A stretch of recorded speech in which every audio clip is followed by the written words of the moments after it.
दोस्तों, जब भी इस दुनिया में वफादारी की बात होती है तो कुत्ते का नाम सबसे ऊपर आता है। आज की कहानी एक ऐसे कुत्ते की है जो सेना में रहते हुए बड़े बड़े सर्चिंग ऑपरेशन में उनका साथ देता है, लेकिन एक दिन उसके ट्रेनर को धोखे से मार दिया जाता है, जिसके बदले की आग में वो इतना खूंखार हो जाता है कि आर्मी उसको मारने का डिसीजन लेती है। लेकिन वो किसी तरह वहां से बचकर भाग जाता है और उन सभी लोगों को एक एक करके मार देता है जिन्होंने उसके ट्रेनर की जान ली थी। दोस्तों, आज की कहानी काफी इंटरेस्टिंग होने वाली है। आज की कहानी में हम जानेंगे कि कैसे उस कुत्ते ने अपने सारे दुश्मनों से बदला लिया। तो बने रहिएगा हमारे साथ वीडियो के अंत तक। इससे पहले कि हम कहानी में आगे बढ़ें, आप सभी दोस्तों से रिक्वेस्ट है, प्लीज हमारे चैनल को सब्सक्राइब कर लीजिएगा और उस बेल आइकन को भी दबा दीजिएगा ताकि ऐसी इंटरेस्टिंग कहानियां हम आपके साथ शेयर करते रहें। तो चलिए शुरू करते हैं। मूवी के स्टार्टिंग में हम यूएस आर्मी को एक सर्चिंग डॉग के साथ देखते हैं जिसका नाम मैक्स है, जो कि अफगानिस्तान के राज्य कांधार में एक छोटे से गाँव में सर्चिंग ऑपरेशन करने के लिए आए थे। गाँव वाले यूएस आर्मी का बहुत विरोध करते हैं, लेकिन इसके बावजूद भी मैक्स एक घर के अंदर जाकर एक कमरे में जमीन को सूंघने लगता है, जिससे उन आर्मी पर्सन्स को शक हो जाता है। और जब वो वहाँ पर सर्च करते हैं तो वहाँ उन्हें एक अंडरग्राउंड बेसमेंट मिलता है जो कि बहुत सारे हथियारों से भरा हुआ था, और ये गांव वाले इन हथियारों को अवैध तरीके से तालिबान को बेचा करते थे। जिसके बाद हम मैक्स के ट्रेनर काइल को बेस कैंप पर देखते हैं, जो कि वीडियो कॉल के जरिए अपने घर वालों से बात कर रहा होता है, जहाँ हमें पता चलता है कि काइल के पिता रे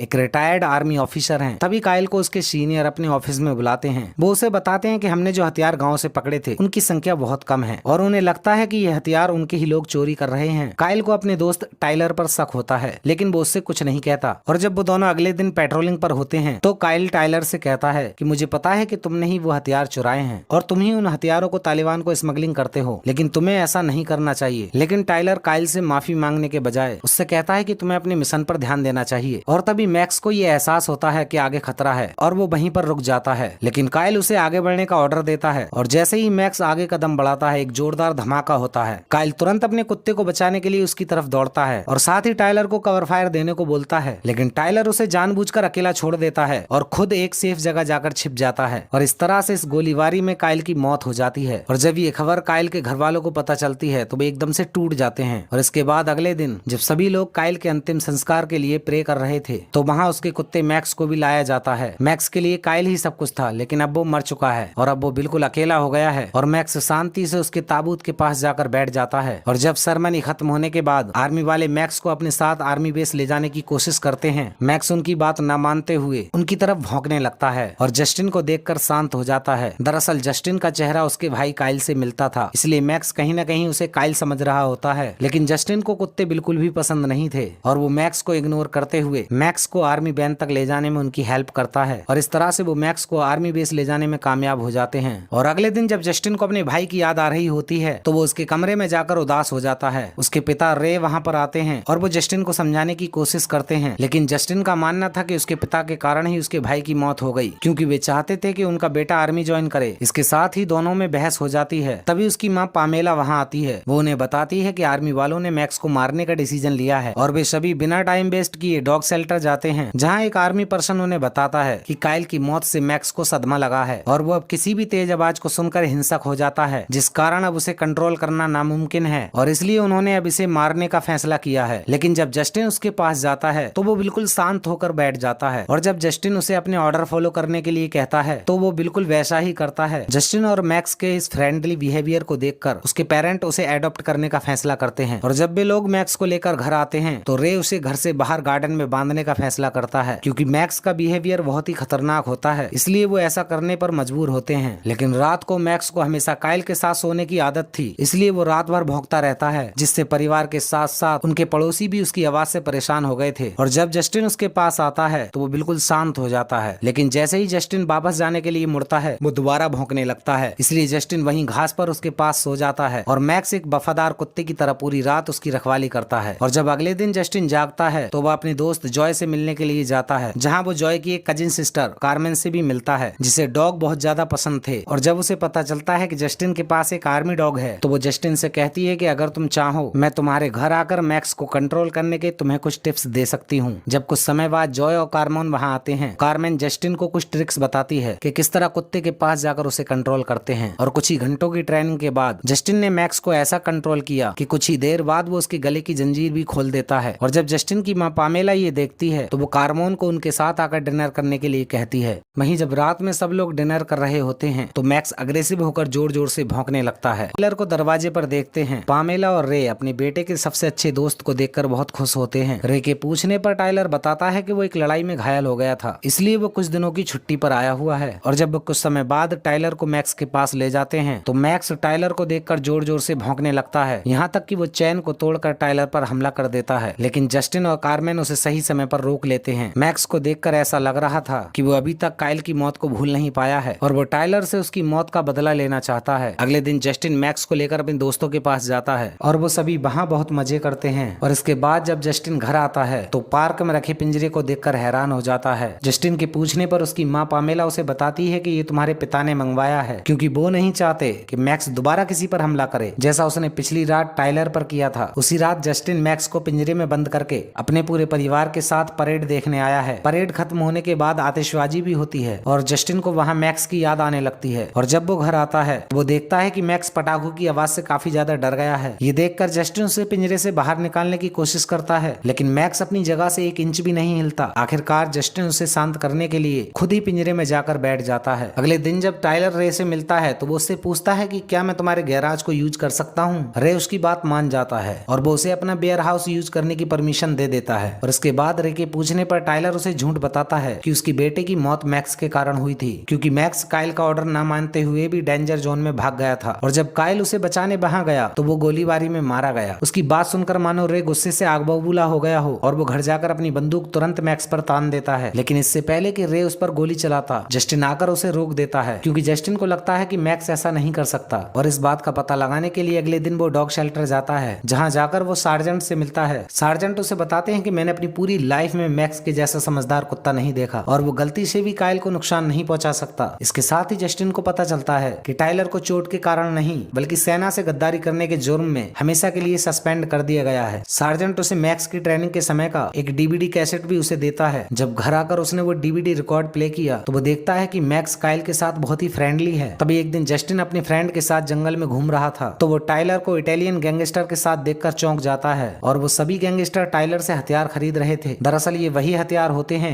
जो टाइलर ने अफगानिस्तान से चुराए थे। और तभी मैक्स उसे देखकर भौंकना शुरू कर देता है, जिसकी आवाज से गैंगस्टर के कुत्ते उसकी तरफ आने लगते हैं। जस्टिन वहां से चुपचाप निकलने की कोशिश करता है, लेकिन गैंगस्टर के कुत्ते उसे देख लेते हैं और इससे पहले कि वो जस्टिन पर हमला करते, मैक्स अकेला ही उन दोनों कुत्तों को हरा देता है। और जस्टिन के भागते समय उसकी साइकिल गलती से पत्थर से टकराकर खाई में चली जाती है, जिस कारण उसे पैदल ही भागना पड़ता है और किसी तरह से वो हाईवे पर पहुंच जाता है और वहां से लिफ्ट लेकर घर आ जाता है। लेकिन जैसे ही वो घर पहुंचता है वो ये देखकर चौंक जाता है कि टाइलर और उसकी गैंग के कुछ लोग पहले से ही उसके घर पर मौजूद हैं, जिनमें से एक गैंगस्टर जिसने शेरिफ की वर्दी पहनी हुई है वो रे को बताता है कि मैक्स बहुत ही खतरनाक है और उसने उसके हाथ में काट लिया है, इसलिए आपको उसे एनिमल शेल्टर भेज देना चाहिए। और जब जस्टिन उसकी बात का विरोध करता है तो टाइलर उसे घर से बाहर ले जाकर ये धमकी देता है कि अगर उसने उसके बारे में कुछ भी बोला तो वो उसके पेरेंट्स को गोली मार देगा। और इस डर के कारण वो टाइलर के बारे में किसी को कुछ नहीं कहता। और अगले दिन डॉग शेल्टर वाले आकर मैक्स को वहां से ले जाते हैं। और वहीं रे को एक दिन ये फील होता है कि टाइलर उससे पूछे बिना ही वेयर हाउस के स्टोरेज यूनिट का यूज कर रहा है और वो पूछने पर रे को बताता है कि स्टोरेज यूनिट में उसके दोस्तों के कुछ सामान हैं, जबकि वो असल में उसमें हथियार छुपा रहा था। दूसरी तरफ हम मैक्स को डॉग शेल्टर में देखते हैं, जहां उस डॉग शेल्टर के एम्प्लॉय लाख कोशिश करने के बाद भी मैक्स को कंट्रोल नहीं कर पाते और आखिरकार मैक्स उन पर हमला करके वहां से भाग जाता है। उसी रात जब रे जस्टिन से बात करने उसके पास आता है, वो देखता है कि जस्टिन बहुत ज्यादा डरा हुआ है, वो उससे बात तक नहीं करता। रे समझ जाता है कि जस्टिन जरूर उससे कुछ छिपा रहा है। इसके बाद जब रे अपने वेयर हाउस जाता है तो